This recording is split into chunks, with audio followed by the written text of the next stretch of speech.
Hello, welcome to the CIT training of crisis calls, lab calls, and MiVAN crisis intervention. MiVAN actually stands for Michigan Victim Advocacy Network. My name is Melissa Smith. I am the criminal justice advocate at S.A.F.E, and I will be presenting this training today. Our S.A.F.E crisis hotline is our direct call line for persons who are experiencing intimate partner violence and/or sex trafficking. Our crisis hotline is located within our shelter, and we operate it 24/7 days a week, 365 days per year. So there is never not a time where we're not answering our crisis hotline. It is answered by shelter advocates who work in the resource center area of the shelter. And unfortunately, right now, we just have where people can call. We don't have text messaging available at this time, but maybe down the line, that is something we will be able to add as well. We also do receive some messages and inquiries from persons through our agency website or our Facebook page. And so there are a few selected staff members who do respond to these messages and inquiries, and they are also considered people reaching out to our crisis line as well.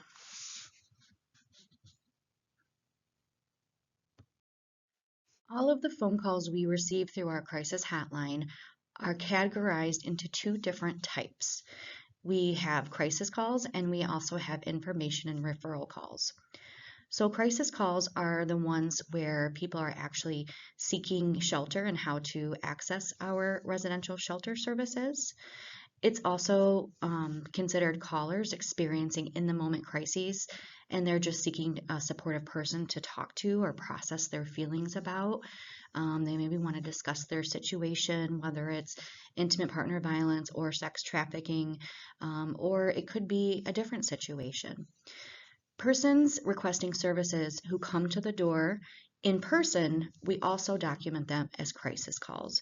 So sometimes maybe it's not safe for a person to call us directly, and they've been able to get away from their abuser, and so they just come right up to our building and our side door, and we would also treat that documentation-wise as a crisis call.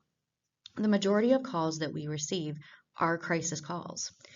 Information and referral calls are a bit different. This is when callers are seeking information regarding our Safe Place programs and services or any other community resources. And it's also when callers are seeking to speak directly or requesting a referral or assistance from a Safe Place advocate. So a lot of times people will call our crisis line and request to speak with one of our legal advocates to discuss potential divorce assistance.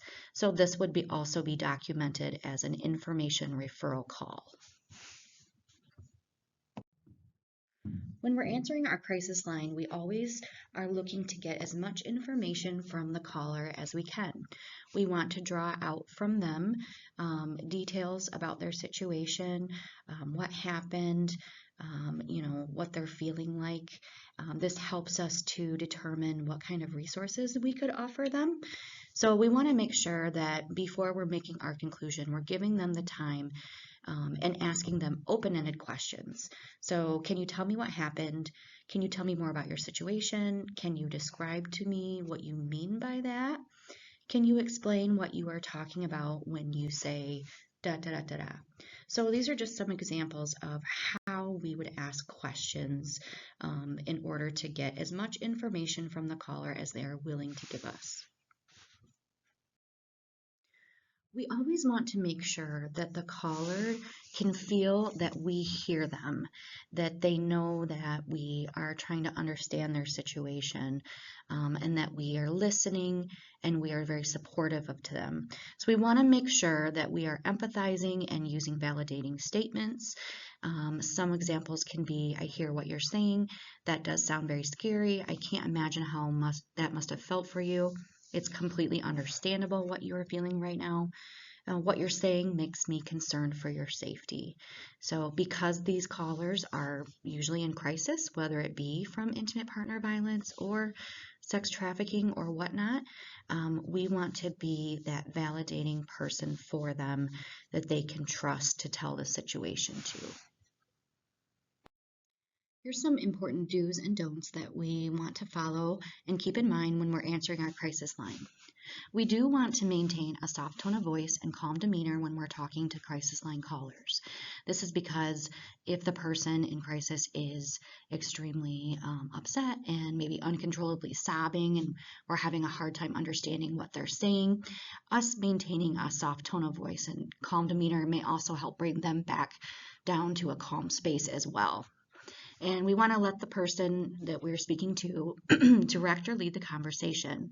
So, for example, instead of offering safety planning tips right away, we could ask the caller what they can do to keep themselves safe.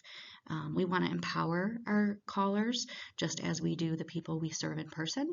And since they are the experts of their own situation, they may know how best they can keep themselves safe. We want to let the caller know that even if our shelter is currently full, they absolutely do not have to stay in our shelter to receive our non-residential services, and we want to offer and explain what those services are.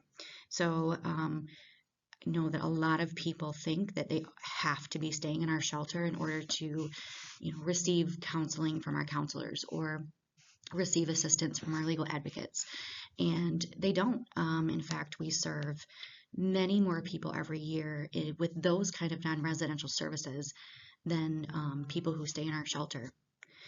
And then just to know that and keep in mind, we must follow the Safe Place mandated reporting policy and procedure if a caller discloses that child abuse or neglect has taken place. And sometimes that does happen. They will tell you that during a phone call. So that policy and procedure will be explained more in a different training. And now here's some don'ts.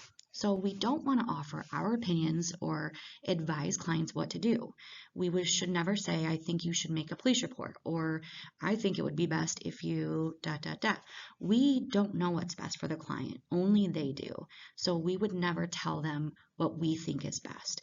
For example, if a client or survivor filed a police report, it might make their situation even more dangerous. It may anger their abuser even more and escalate the abuse.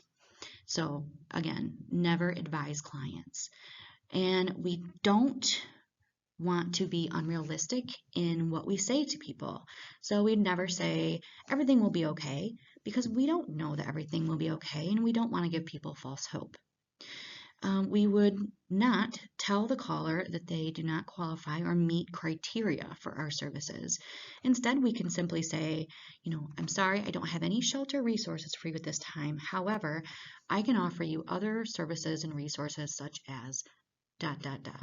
So again, this is where letting them know about our non-residential services comes into play, or other maybe local shelters or homeless shelters that they could contact, those kind of things. And then we don't want to be super quick to end the conversation if we have the time to spend with the caller.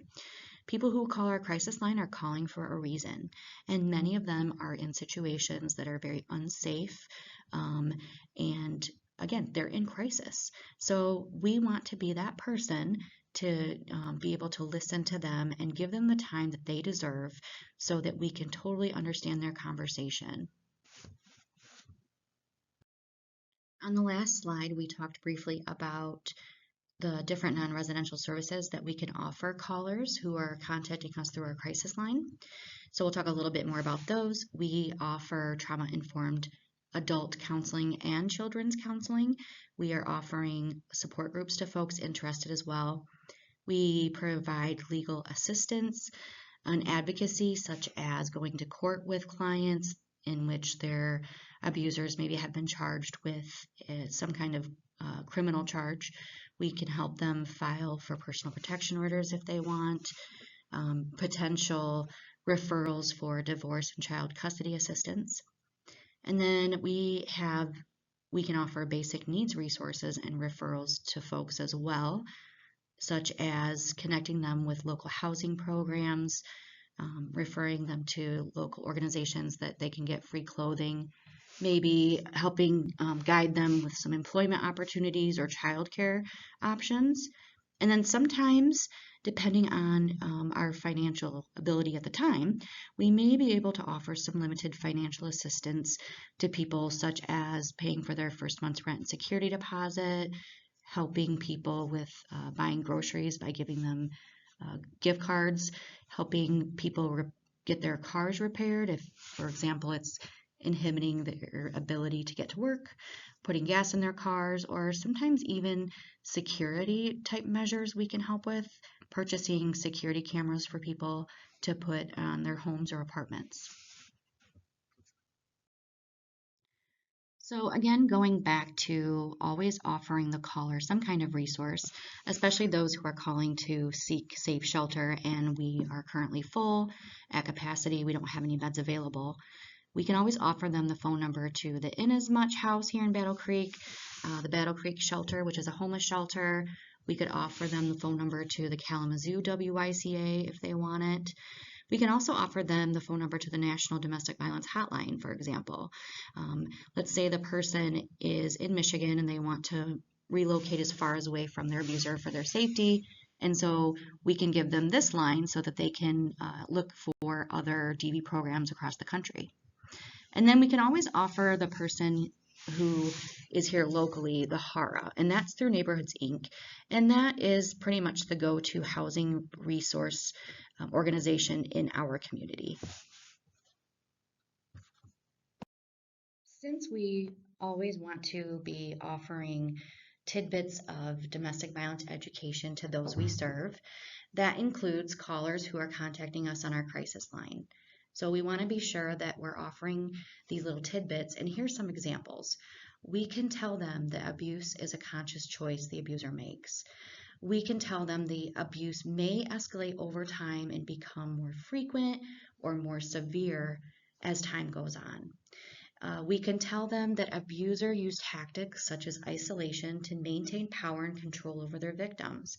That may be what the caller is experiencing. So being able to name what they're experiencing helps them understand domestic violence more and their situation. So again, these are just examples. We do have our domestic violence education guide, and that is for us to not only give out to those that we serve, but for staff to look through and be able to get ideas and tidbits of domestic violence education that they can offer clients and callers.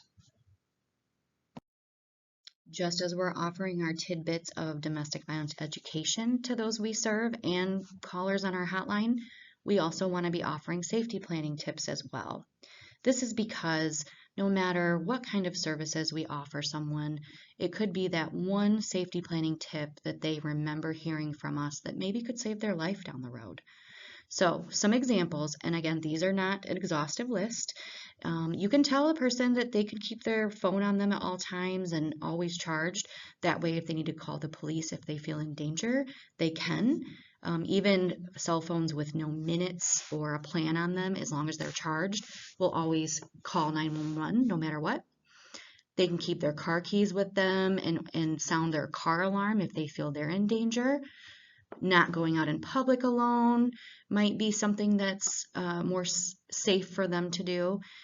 Maybe using a code word with their children or a trusted neighbor to immediately call the police because the person feels like they're in danger. So just some things to think about and keep in mind when we're talking with people on our crisis line. You can also refer to our safety planning guide to increase your knowledge about safety planning tips. There are times when we're answering the crisis hotline that we have to assess the caller for high lethality or immediate danger. That's because our capacity in shelter might be full or close to being full. And we want to make sure those coming in to use our beds at night are fleeing for their lives or experiencing immediate danger. So when we are assessing for high lethality to a caller on the crisis line, we're going to ask questions such as, when did you last hear from your abuser? How long ago was the assault? Where have you been staying recently? What kind of threats is your abuser making to you? At S.A.F.E, we partner closely with our local law enforcement agencies, implementing something that we call the Lethality Assessment Protocol, or LAP. And the LAP is an evidence-based tool that's used to identify victims who are in immediate danger or at higher risk of being killed by their abusers, their level of lethality, and for the police to then link them to local resources in the community, so us at S.A.F.E. We first implemented the LAP in Calhoun County in 2016. We have most local law enforcement agencies participating. We're working on getting everyone on board eventually. And in the future envision implementing the LAP not only with local law enforcement, but also in local hospitals, medical offices, etc. You can also use the LAP form, which we'll go into very shortly, to help you assess for the caller's level of lethality as you're answering the crisis line as well. Here's how the LAP actually works. So an officer is called to a domestic violence scene in the community and speaks with the victim. The officer asks the victim some informational questions and then reads aloud to the victim each of the 11 questions that are specifically on the LAP form. The victim's level of lethality and whether or not the protocol is triggered is based upon the number of questions the victim answers yes to. And you'll notice that in the next slide, when we go over the form, if the victim answers one yes response to one of the first 3 questions, or at least 4 yes responses to questions 4 through 11, that is when the LAP is triggered. So this is the LAP form that we have implemented with Battle Creek Police Department. You'll notice at the top there are some sections just to gather some demographic information. So the victim's name, offender name, victim phone number, victim email. Does the victim identify as Native American or not? Was the offender arrested, or was there a warrant requested for the offender? And then the first 3 questions, I'll read these. Have they ever used a weapon against you or threatened you with a weapon? Have they ever threatened to kill you or your children? Do you think they might try to kill you? So again, the victim only has to answer yes to one of these questions in order for the officer to trigger the protocol.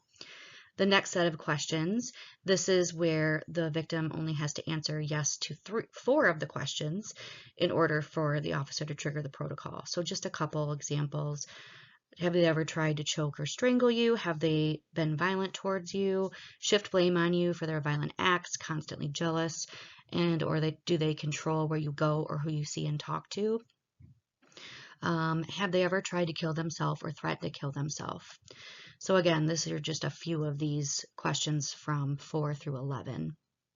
And then at the very bottom, you'll see some sections that the officer is going to fill out based upon whether or not the protocol was triggered.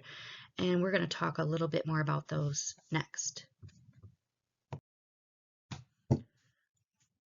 So when the officer triggers the LAP protocol, that means that they're immediately referring the victim to safe place, and the officer makes a phone call to our crisis hotline. And the shelter advocate who answers the crisis hotline collects the information from the officer about the victim, their situation, which questions they answered yes to in order to trigger the protocol, and the advocate enters it into our agency database. While the officer is talking to us, the officer is supposed to offer the victim the option to speak with the advocate directly. And if the victim chooses to speak with the advocate, then of course the advocate will be offering our safe place services, safety planning, and DV education. If the victim does not choose to speak with the advocate at the time of the LAP, which is totally okay, then the advocate will then ask the officer to relay the above information to the victim themselves. And the advocate will still collect the information from the officer about the victim, their situation, and enter it into our agency database. Finally, the officer will submit a copy of the completed LAP form to SafePlace, specifically to our criminal justice advocate, which is myself, so that I can follow up with the victim via phone or by email at their request. And this is again why we have them, give us their phone number or email if they choose to. And that way I can offer them follow-up services shortly after the incident. If the lab referral is not triggered, meaning that the victim did not answer yes to at least one of the first questions or yes to at least 4 of the questions in the lower section of the lab form, then this means the officer does not need to call Safe Place Crisis Hotline to speak to the advocate or submit a copy of the lab form to Safe Place. However, if the officer wants to, they can still choose to trigger the referral even if the victim did not answer yes to the specific questions. Sometimes they'll trigger it just because the officer believes the victim is in a lethal situation and may be killed by their abuser. So a lot of our officers, they may have responded to a lot of the same domestic violence calls involving the same parties, and potentially multiple times through the years. And so the officer themselves might get to know whether or not the situation might be lethal, just based on their gut instinct. And now myself and our shelter manager, Katie, are going to do 3 different crisis call role plays for you. This is scenario 1. Safe Place, how can I assist you? Hi, I'm looking for shelter for myself and my 5 children. Are you safe to talk right now, or do you need me to call 911? You don't need to call 911. He's not here right now. Okay, can you spell your name for me, please? Sure, it's KATIMCCULLOCH. Thank you, Katie. Can I ask who you are referring to as he? And please tell me more about why you are looking for shelter. He is my boyfriend, and we have to go because we're not safe here. Okay, I hear you saying it's not safe where you're at. Why do you feel you're not safe? Because he is crazy. Can you tell me what you mean by he's crazy? Last night, he put a gun to my head and threatened to kill me. He hit me in the stomach at least 3 times. I'm 6 months pregnant, too. He's going to kill me and our kids. I just know it. I am so sorry to hear this, Katie. I imagine this must be terrifying. You don't deserve to be treated this way by him or anyone. Do you think you might need medical treatment? Do you want me to call an ambulance for you? No, I just need to get us out of here before he gets home. Okay, where is he at right now? He's at work until later this evening. Okay, and what are the ages of your 5 children? Their ages are 2, 5, 9, 12, and 16. Can I put you on hold briefly to see what kind of resources we might have for you? Yes, that's fine. It looks like we do have a room large enough to accommodate your family. Do you have a safe way to get here? No, he takes the car to work. Do you have any family or friends you can call that would be willing to bring you to us? I can try my mom. If she's home, she could get me and the kids. Okay, great. Do you know when you'll be able to get here today so I can put the room on hold for you? I'm not really sure. It really depends on my mom. Okay, I can put the room on hold until 9 p.m. tonight. Can you call back as soon as possible to let us know if that time will or won't work for your mom to bring your family in by then? We may be able to extend the room hold for you if possible. We just can't hold rooms for more than 24 hours. Yeah, I will. Thank you. You're welcome. If he comes home before you're able to leave, you could take the kids into a room where there is an exit so you can get yourself and your kids away from him quickly if you feel like you need to do so. I also want to make sure you're aware that you can only bring to shelter 3 large garbage bags or suitcases of belongings, such as clothing that you and the kids might need. We can always provide you with toiletries and bedding you might need. Can I bring in my own food for my kids? Sure, you can do that. Even though we do provide some food, you are welcome to bring in your own specific food items if you want. If you have enough time to safely do so, you could try to pack up any identifying documents to bring with you if you can. Documents such as birth certificates, social security cards, your ID, insurance information, and food stamp card can be really important to have with you so that you can access specific resources. Also, Every person staying in our shelter is expected to complete a daily commitment during your stay here, except for children. Are you okay with all of this? Yes, I'll be in touch as soon as I can. Okay, we'll talk to you then. Thanks. Crisis call role play scenario 2. You've reached Safe Place. How may I help you? I need a bed. Are you safe right now? Do you need me to call 911? I'm safe. I can talk. Okay, can you spell your name for me, please? Yep, it's Melissa Smith, Melissa Smith. Thank you, Melissa. Have you ever been here before? Yeah, but it was a few years ago. Okay, can you tell me, please, what's going on as to why you're needing a bed right now? I got kicked out of my apartment yesterday. Oh, no, I'm so sorry. Who kicked you out of your apartment? My landlord, he evicted me Oh, dear. Can I ask why he evicted you? because my girlfriend got mad and broke the door and punched the wall. Oh, I see. What was happening before your girlfriend got mad and did that? She was looking through my phone and saw a female friend of mine who I was texting with, so she accused me of cheating on her. Does she go through your phone often? Oh, yeah, all the time. She always thinks I'm cheating on her, and I'm not. Wow, it sounds like she's very controlling of you. Yeah, she constantly calls me a whore and a slut, too. I am so sorry. You don't deserve to be treated that way. Abusers can be very controlling because they want to have power over you so that you don't want to leave them or end the relationship. Does she ever threaten you in any way? Yesterday, right after we got kicked out of the apartment, she told me it's my fault, we have nowhere to go now. I got scared and ran from her because she started pushing me and saying, I'm about to fuck you up, bitch. She's done it before, so I'm sure she'll do it again. Have you heard from her since yesterday? Oh, yeah, she's been blowing up my phone all last night and today. Okay. Do you have any children that would be coming into shelter with you? No, it's just me. Okay. Can I put you on hold for a moment to see what kind of resources we might have for you? Yeah, that's fine. It looks like we do have a bed available for you. Do you have a safe way to come here? Yeah, I should be able to find a ride there. Great. Do you know when you'll be able to get here today so I can put the room on hold for you? I have one more trip to make to get the rest of my stuff into a storage facility, so I should be able to be there within the hour. No problem. I'll put a bed on hold for you until 3 p.m. today. Please also know that you can only bring to shelter one large garbage bag or suitcase of belongings, such as clothing you might need. We can provide you with any toiletries and bedding you will need. Also, every person is expected to complete a daily commitment during your stay here. You always have the option to make sure to keep your phone charged and on you so you can call the police if you feel you are in danger. Okay, thanks. You're welcome. See you shortly. Crisis call roleplay scenario 3.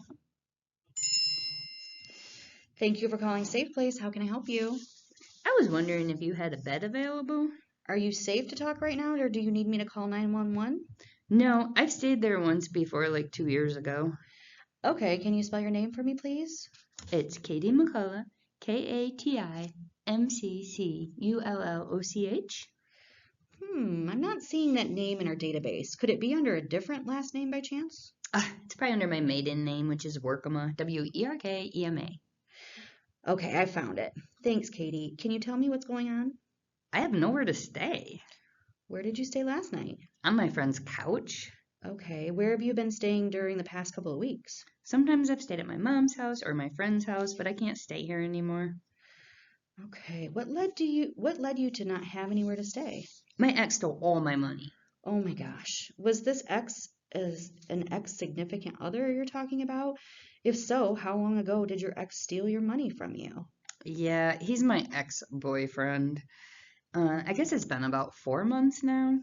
Okay, have you heard from him since he took all your money? And has he tried to contact you at all? No, I'm pretty sure he moved back to Detroit, where he's from. Gotcha.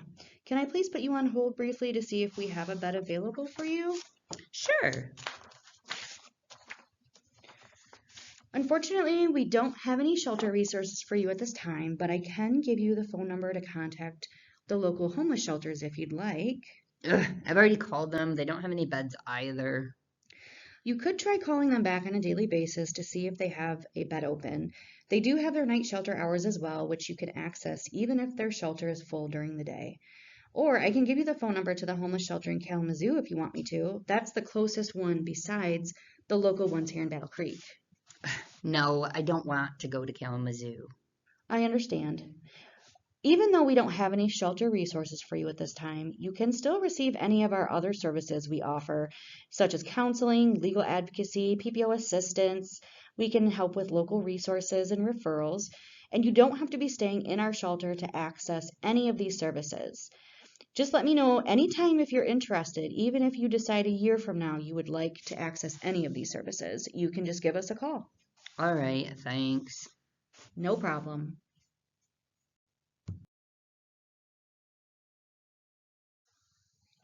Click anywhere inside the box below to view the MiVAN Crisis Intervention video. That is the end of this training. Thank you for participating. If you have any questions for me directly, my email address is listed on this slide, including our agency website and our Facebook website. Thanks.